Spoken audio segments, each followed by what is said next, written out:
वीरेंद्र जी, आज की जो मीटिंग की गई है, क्या कुछ आगे की रणनीति रहेगी आपकी, जिस तरह से जो प्रोग्राम आपने बनाया? आज की मीटिंग में जय किसान आंदोलन की तरफ से हमने फैसला किया कि देश भर में किसानों की जो बड़ी मुहिम चल रही है उसके समर्थन में जो यात्राएं निकल रही हैं उसमें हम योगदान करेंगे।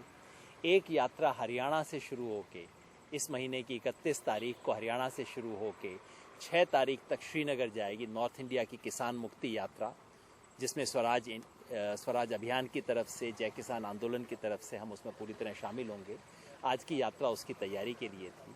दूसरा ये फैसला हुआ है कि इस देश में किसानों की जो बड़ी मुहिम चल रही है, जो 20 नवंबर को दिल्ली में पार्लियामेंट सेशन के साथ जाके ख़त्म होगी, जहां पे बहुत बड़ा मोबिलाइजेशन दिल्ली में होगा किसानों का, उसके लिए जय किसान आंदोलन ने तय किया है कि अगले 3 महीनों में प्रदेश के हर गांव में जाके जनता से, किसानों से संपर्क करेंगे और उन्हें इस किसानों के बड़े संघर्ष के लिए जोड़ेंगे। आज की मीटिंग में इसकी तैयारी हुई है, हरियाणा भर के साथी जुड़े हैं और आगे का पूरा नक्शा बना है। क्या मानते हैं जो मोदी सरकार बनी थी उसके बाद किसानों की स्थिति कैसी है आज के समय में, क्या माना जाता है?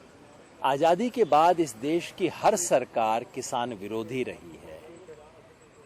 मोदी सरकार आज़ादी के बाद इस देश की सबसे किसान विरोधी सरकार है। इससे ज़्यादा घोर किसान विरोधी सरकार इस देश में आज तक नहीं आई।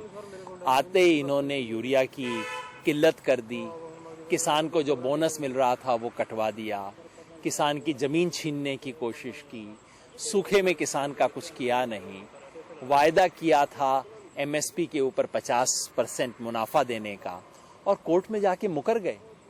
इससे ज़्यादा किसान विरोधी सरकार हो नहीं सकती। किसान का दर्द इनको समझ नहीं आता और इसलिए इस देश का किसान आज खड़ा हो गया है, सवाल पूछ रहा है, संघर्ष करने को तैयार है। कल 15 अगस्त के दिन जम्मू कश्मीर के लाल चौक पर जो एक महिला ने जय भारत माता की जय के नारे लगाए थे, उसके बाद आज उस महिला को गिरफ्तार कर लिया गया है। क्या माना जाता है, किस तरह क्या ये मैं आपसे सुन रहा हूँ, इस जानकारी मेरे को अब तक नहीं थी। मैं समझता हूँ भारत माता की जय कहना तो इस देश के आज़ादी के आंदोलन का बहुत बड़ा विरासत है और भारत माता की जय कहने पे किसी को क्यों गिरफ्तार किया जाए। इसी तरह से ना कहने पे भी किसी को गिरफ्तार नहीं करना चाहिए।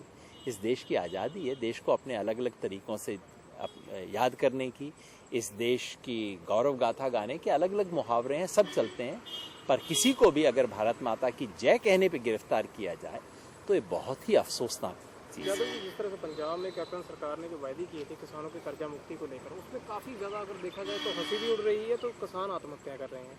क्या लगता था आपको कि ये वादा करना जरूरी था सत्ता पाने के लिए, जब हल हो ही नहीं सकता था? वादा करें तो सोच समझ के करें। दोनों तरफ ये हो रहा है। उत्तर प्रदेश में योगी सरकार और पंजाब में अमरिंदर सरकार, वायदा दोनों ने कर्जा माफी का कर दिया और दोनों अब उसमें ढूंढ रहे हैं कहाँ छेद किया जा सकता है, कहाँ कॉर्नर काटा जा सकता है, कहाँ डॉज दिया जा सकता है।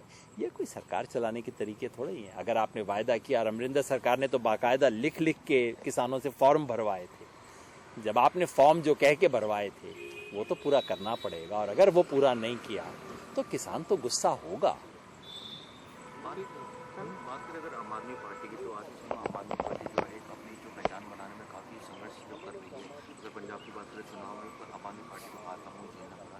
दिल्ली में जो लगातार विपक्षी सवालों पर जो खड़ी रहती है, तो क्या मानते आम आदमी पार्टी जो आज के समय में कहीं ना कहीं संघर्ष कर रही है अपनी पहचान? संघर्ष हर पार्टी को करना पड़ता है। हम खुद संघर्ष कर रहे हैं, हम तो किसी दूसरे पे क्या टिप्पणी करें। संघर्ष तो करना अच्छी बात है। संघर्ष ईमानदारी से किया जाए तो वह सुंदर लगता है। संघर्ष करते समय 2 नंबर के काम किए जाएं तो वो थोड़ा अच्छा नहीं लगता।